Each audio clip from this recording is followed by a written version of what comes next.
E 8h30, a grande concentração de fé, tá bom? Se você quer participar do programa, você pode ligar, pedir oração, contar na nossa central o seu problema, sua situação.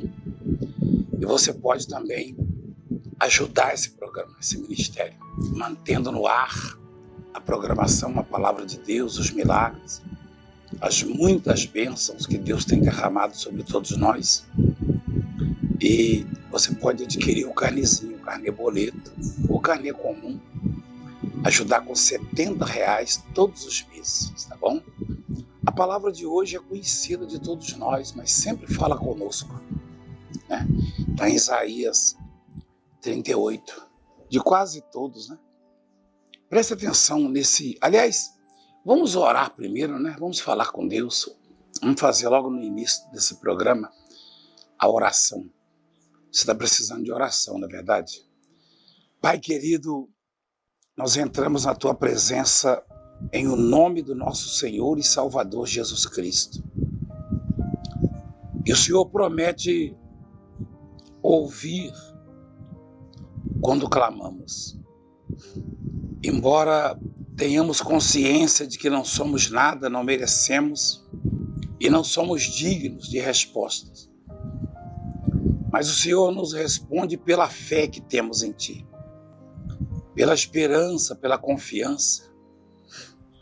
Como no último domingo, eu clamei com a alma, com o coração, e o Senhor me ouviu numa questão judicial, num processo que se arrastava e que iria causar danos irreparáveis à sua obra, à sua igreja. O Senhor nos ouviu e nos deu vitória. A sentença favorável à tua obra, o Senhor determinou assim. Obrigado, muito obrigado, Pai.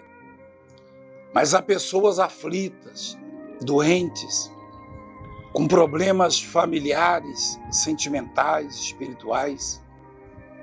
Pessoas desempregadas, endividadas, maltratadas, sofrendo horrivelmente.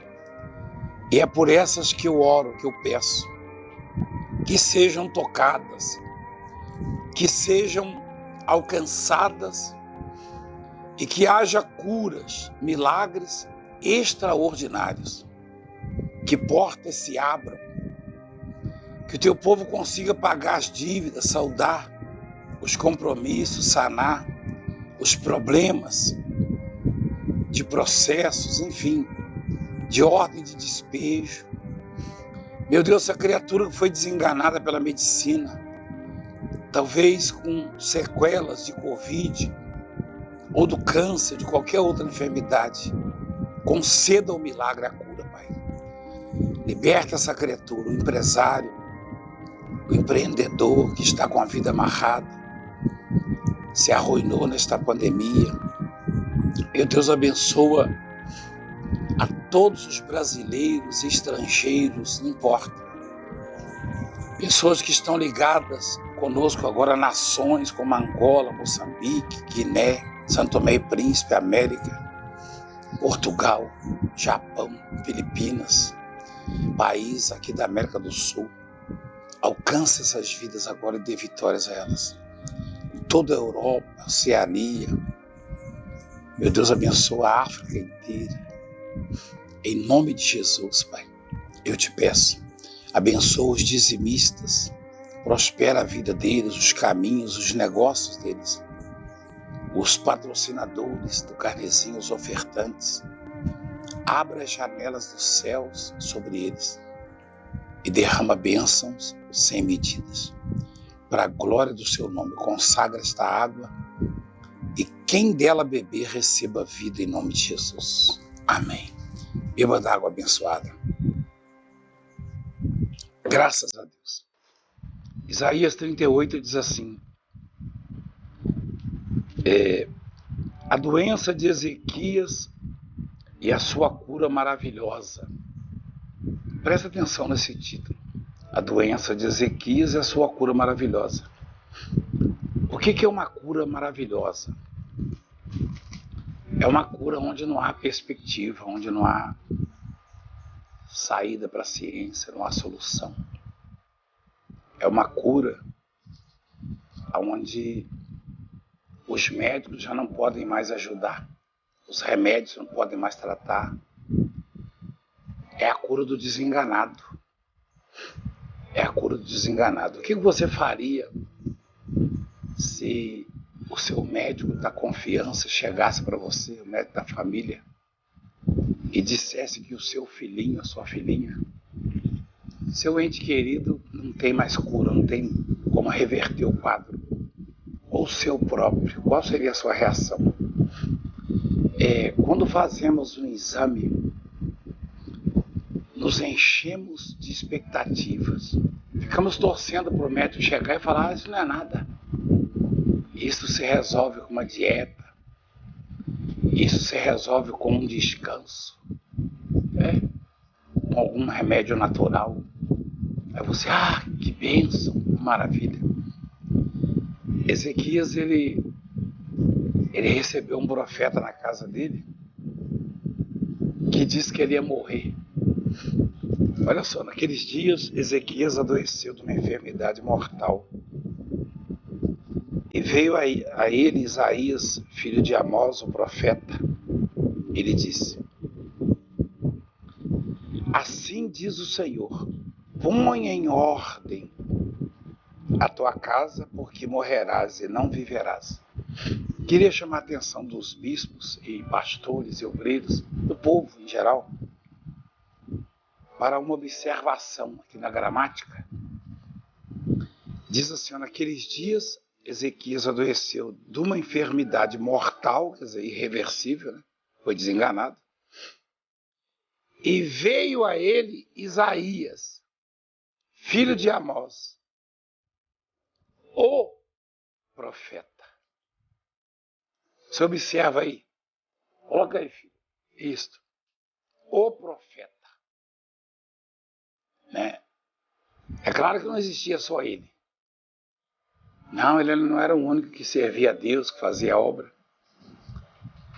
Mas aqui poderia estar escrito de outra forma. Poderia ser: veio a ele um profeta. Hoje, provavelmente, se alguém recebe um pastor ou um bispo ou um apóstolo, ninguém vai escrever veio a mim ou foi a fulano o bispo ou o apóstolo, não. Um apóstolo ou um bispo ou um pastor ou um profeta. Por quê? Porque tem outros, muitos. Né? Mas quando a Bíblia diz, veio a ele Isaías, o profeta, é que não tinha referência maior na época. Não tinha palavra mais eficaz, profecia mais poderosa do que a de Isaías. Ou seja, o que Isaías falava, acontecia. Se ele dissesse, vai pegar fogo em tal cidade, pegava fogo. Vai morrer tal rei, morria tal rei. E ele chega para o rei Ezequias e diz assim: olha só, assim diz o Senhor, põe em ordem a tua casa, porque morrerás e não viverás. E o rei Ezequias sabia que as palavras não eram de um profeta qualquer. Eram palavras deste, que a Bíblia chama de o profeta. A palavra o sugere único, né? Quando Jesus diz, eu sou o caminho, ele não diz, eu sou um caminho. Então eu fico pensando, meu Deus, se tinha outros profetas, por que a Bíblia se refere a Isaías como o? Porque ninguém tinha a autoridade, a unção, a capacidade que Deus deu, a eficácia na palavra como ele, ninguém tinha. E aí eu fico pensando, o que deu na cabeça do rei Ezequias quando resolveu orar para não morrer? Se primeiro foi Deus que mandou falar. Segundo, que ele não recebeu um profeta qualquer de esquina, ele recebeu o profeta. Então eu fico pensando, meu Deus do céu, o que está acontecendo comigo que eu não possa reverter? O que está acontecendo com esse bispo, com essa pastora, com esse pastor, com essa missionária? O que está acontecendo com essa telespectadora, essa ouvinte, esse internauta, que ele não possa reverter? Me diga, por favor, qual é a situação? Qual é o quadro? Quais circunstâncias a gente não pode mudar, não pode reverter? Se o rei Ezequias recebeu uma palavra vinda direta de Deus, e através do profeta, que a Bíblia chama de o profeta. O que é isso? Eu nunca vou ser chamado de o profeta, ou apóstolo, porque eu não sou. Eu sou um dos, e o menor, é claro, de todos. Mas como é que pode? Quer dizer, no mundo inteiro, nesta ocasião, não havia ninguém mais confiável, ninguém mais ungido, ninguém que representasse mais a voz de Deus do que o Isaías. E o rei sabia disso. E ele chegou ali na beira da cama do rei e falou: "Ô rei, Deus me mandou aqui." Quando Isaías chegava num palácio, numa casa, na casa de alguém, as pessoas já tremiam muito. Exemplo de Samuel. Eu acho que o rei, provavelmente, se fosse um de nós, morreria só com a presença do profeta. Quem está batendo na porta é o profeta Isaías, meu Deus do céu. Então, desfalecia. Porque ele chegava num reino, num palácio, os reis tremiam, se desesperavam. O Senhor veio em paz. O que Deus mandou falar? É o nosso fim, não é? Nós estamos vivendo uma época de más notícias. De más notícias. De pandemias e de brigas e disputas de poderes, ganâncias. E o povo perdido, o povo desorientado. E as nossas leis, a nossa justiça, né? De quem esperamos tanto. Olha só. A gente corre o risco, para você ter ideia, a gente corre o risco de ser dirigido por um chefe de quadrilha, uma pessoa que roubou o país e o mundo praticamente. Então você vê onde nós chegamos. Ser chefiado por alguém que é réu confesso e que deixou de ser condenado só para concorrer. Então tem umas coisas acontecendo assim, você pode não gostar das coisas que eu falo, mas tem umas coisas acontecendo que deixa a gente mesmo numa situação que só a mão de Deus na vida da gente, só o poder de Deus na vida do homem, nesse país, enfim, no mundo. No mundo. E nós chegamos a um ponto que a gente viabiliza candidaturas e legaliza pessoas que declaradamente, que reconhecidamente são pessoas desonestas. Que a prática da roubalheira, a gente chegou a um ponto desse. Então, fisicamente falando, está um caos. Doenças, epidemias, pandemias e moléstias. E financeiramente, outro caos. E a crise institucional, famílias, onde o filho odeia o pai, quer matar o pai.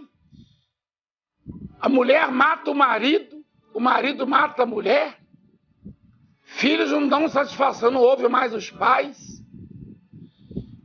Chegamos ao ponto do amor entre os seres humanos, o amor mais forte que existe é o da mãe.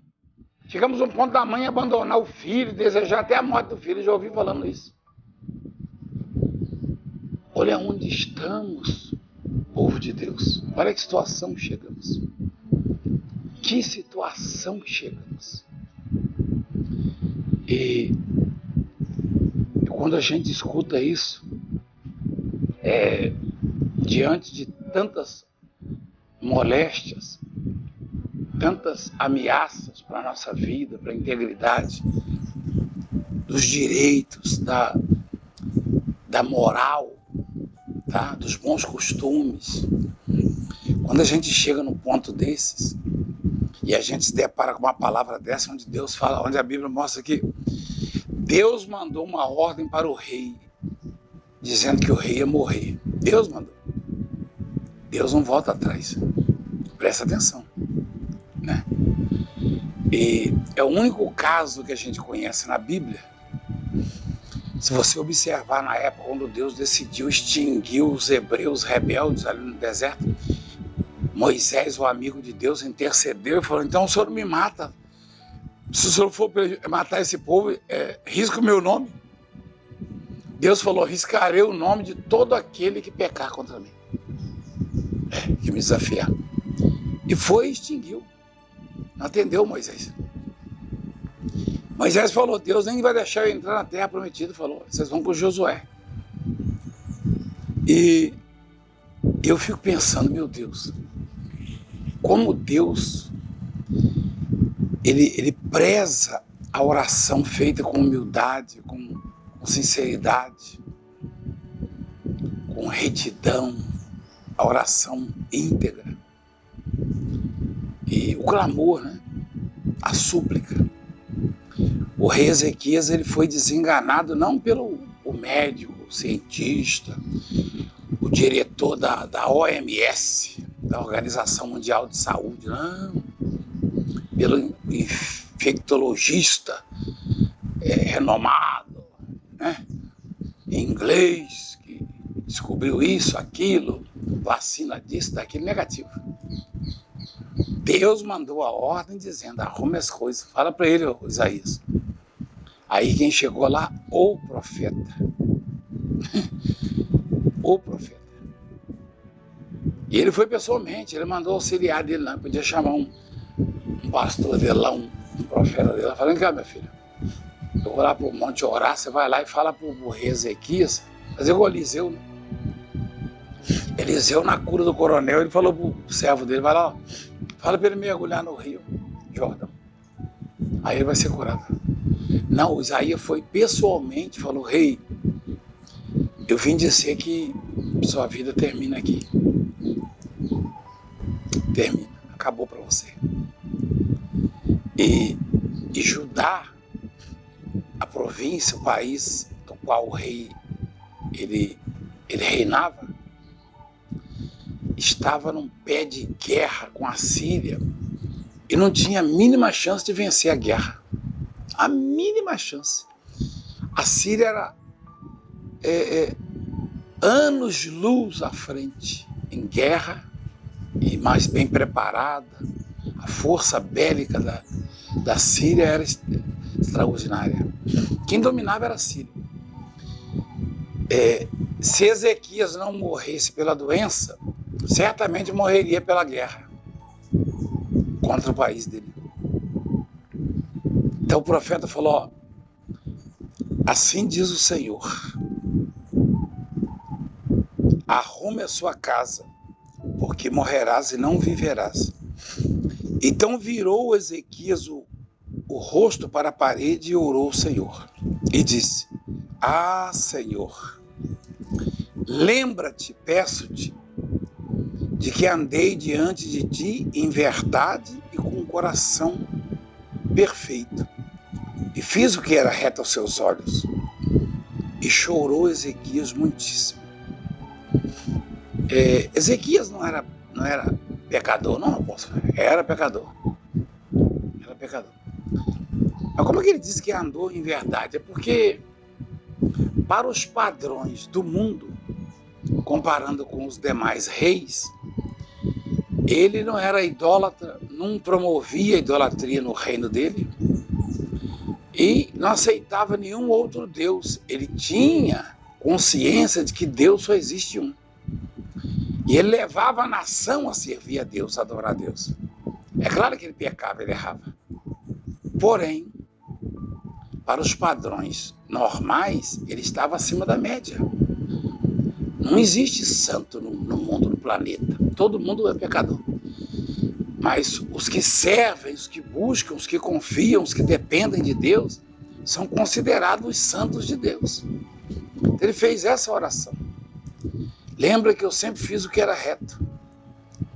Mas ele errou também. Aliás, lá no livro dos Reis mostra que ele errou, né?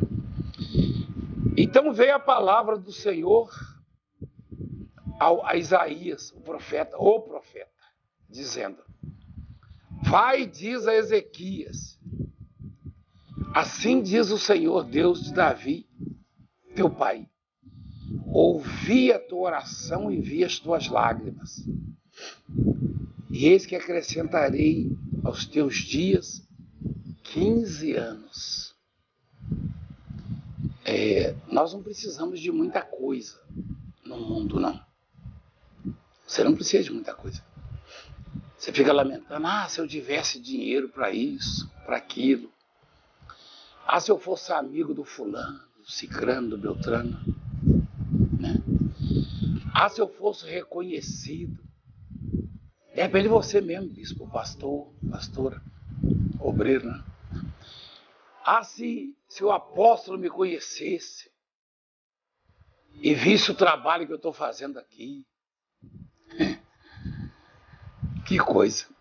Os homens no passado viviam diferente. Eles pautavam a vida deles na oração. Na oração. As mulheres e os homens de Deus do passado, como Ana, por exemplo. Ana era estéril, Ana não podia nem sonhar em ter um filho. Se hoje a estéril já se desespera com tanta tecnologia e tantas maneiras diferentes de conseguir um filho, não é verdade? Você pode adotar ou fazer uma inseminação artificial. Se não der, pode alugar uma barriga, chama barriga de aluguel. Mas aí, naquela época não tinha nada disso. E através da oração constante, ela foi mãe de 7 filhos, a estéril. E ela falou: Deus mata, Deus dá vida, Deus dá isso, Deus tira, Deus institui. Que coisa. Então o rei Ezequias não tinha para onde correr. Na verdade, antes do profeta chegar, ele tinha. Antes do profeta chegar com a notícia, com a má notícia, péssima notícia, ele tinha. Ele podia recorrer a Deus. Mas e quando o profeta chega e fala: Deus mandou falar que você vai morrer, vai recorrer a quem? Se Deus fala: Valdemir, não tem jeito para você, eu vou recorrer a quem? Se é Deus que falou. Tem alguém acima dele? Sabe o que eu aprendi? Mesmo quando Deus me repreende, me exorta, me disciplina, e me corrige, fala comigo, eu aprendi a recorrer ao próprio Deus. Todo mundo que aprendeu foi por causa dele, do Ezequias. Ele virou o rosto para a parede. Ele enfrentava 2 situações adversas que não tinham volta. Uma delas era a guerra com o rei da Síria, que era muito maior, muito mais poderoso. A Síria era muito mais bem preparada e destruía as nações vizinhas todas. Com certeza ia acabar, ia massacrá-lo. Então, esse era um dos problemas gravíssimos. E o segundo é que a doença dele não tinha cura, era mortal. E ele virou o osso para a parede e orou. Eu não sei se você observa.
Por quê? Porque Deus não depende do clima-tempo, não, da meteorologia e nem do diagnóstico médico.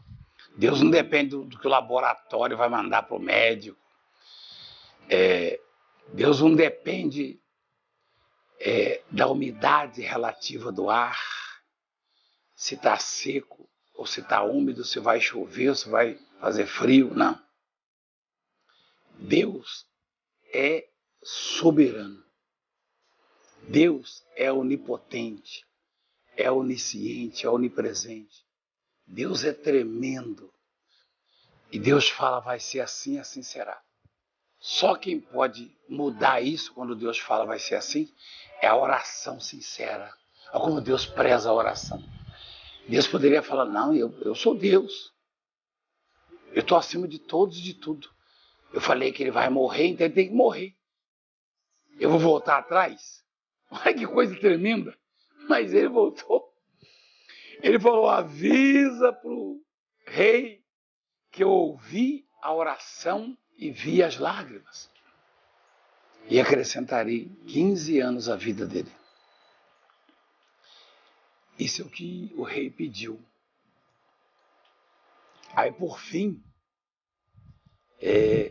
no versículo 6, ele diz assim, e livrar-te-ei das mãos do rei da Síria, a ti é esta cidade. Eu defenderei essa cidade, Deus falou. Peraí, na oração do rei Ezequias, eu não vi ele falando de cidade, da guerra. Estava prestes a estourar, acabar com tudo dele. Mas ele estava mais preocupado com a doença incurável. Ele pediu uma coisa, mas Deus gosta tanto da oração. Deus preza tanto a oração. Deus ama tanto a oração. Deus ouve tanta oração. Que ele falou, ele está curado. Mas eu vou também fazer com que ele vença a guerra. Eu vou defender a cidade, não vai ser o exército dele, não. Eu vou defender a cidade. Eu vou defender. Que coisa.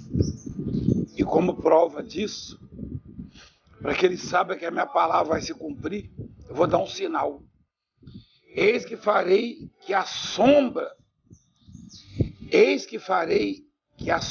dos graus que passou com o sol pelos graus atrás, assim recuou, eis que farei que a sombra dos graus que passou com o sol pelos graus do relógio de Acás volte 10 graus atrás. Assim recuou o sol 10 graus pelos graus que já tinham andado. Que coisa maravilhosa. E falta um dia na história. Eu não sei se você sabe disso. Deus permitiu a ciência pesquisar e cientificamente foi comprovado que falta um dia. Ou seja, Deus recuou o relógio e o sol. E a oração tinha sido para aquilo. A oração foi para a cura. Mas a oração, ela dá o que você pede, ela traz o que você pede e o que você não pede também. É assim que Deus trabalha conosco. Obrigado, Senhor, por falar conosco hoje, por nos abençoar, por abençoar os teus filhos, o teu povo. Eu preciso orar, Senhor. Eu oro para que coisas, tipo fazer o sol retroceder, fazer a noite virar dia, o dia virar noite, fazer a doença incurável ser curada, sanada, eliminada, fazer as portas se abrirem. Eu preciso que a minha oração ela toque o coração do meu Deus para reverter processos injustos e malignos e de corruptores e corruptos contra a tua obra. É isso que eu preciso, Pai. Eu mesmo não posso fazer isso. Eu não posso mexer no sol, na lua, nas nuvens. Não, Pai. Às vezes eu não consigo mexer nem nas minhas coisas pessoais. Eu não consigo evitar uma gripe, Senhor. Mas eu posso orar. E orando eu posso obter favores do Senhor. Orando eu posso ver respostas que o mundo não conhece ainda. Orando eu posso ver curas maravilhosas, portas gigantescas se abrindo para o Evangelho, a tua igreja pagando as dívidas, saindo das dívidas, da humilhação, e os corruptos, os corruptores que têm levantado-se contra a obra, corrompendo autoridades, que caiam todos por terra e que o Senhor reverta a situação. Isso eu posso pedir ao meu Deus, e o meu Deus pode fazer isso. Posso pedir também para o meu Deus curar essa criatura de Covid, de lepra, de câncer, de cegueira, aquele homem que esteve ali domingo, Pai, sofrendo. Manda um anjo abraçá-lo. Eu não sou o profeta, ou apóstolo, ou pastor, não, Senhor, eu sou mais um. Estou entre os menores. Então o que eu queria mesmo é que o Senhor abraçasse aquele homem. O que eu queria mesmo é que o Senhor abraçasse o teu povo, cuidasse do teu povo. Oh, Pai, tem misericórdia da tua igreja, de todos nós. É isso que eu quero. Isso eu posso fazer, Pai, orar. E outra coisa que eu posso fazer, Pai, é crer. E eu creio que o Senhor ouviu a minha oração. Abençoa os dizimistas, os ofertantes, os que detêm o carnezinho. Cuida da tua obra. Em nome do Pai, do Filho e do Espírito Santo. Amém. Graças a Deus. Deus abençoe a todos em nome de Jesus.